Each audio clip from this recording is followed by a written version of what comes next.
Actually, naka-hire kami ng cleaner, oh. Ayan, oh. Nilinis.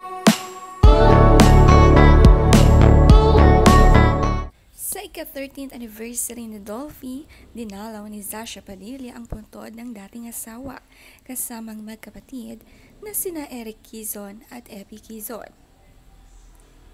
Masayang binahagi nga ni Eric Quezon ang paglilinis ni Zasha ng puntod. Taon-taon walang palya, ginagawa nga raw madalas ito ni Zasha at may pa-flower arrangement pa nga.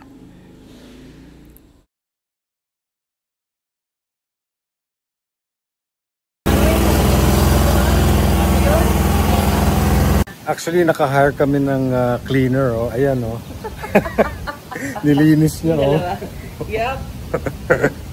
Ano ba meron ngayon, guys? It's the death anniversary of our dad. 13 years, no? Happy death anniversary ba tawag? You don't say that. Ano ka ba? Happy sa dun eh.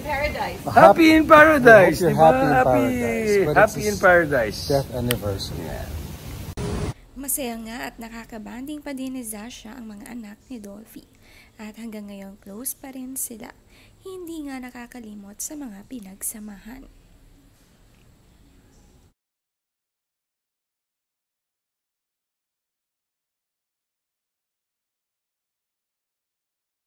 Wow, ang linis. So, camera ready na. Sabi ni Shasha.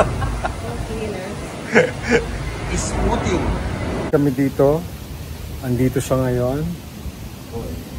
Hello. Kumusta? Oh, diba? Pinaalala mo ako. Ay, si Juan Lu. Sabi ni Zasha sa caption, "Remembering you today, Dolphy. Thank you for the laughter, the love, and all the beautiful memories you have left behind.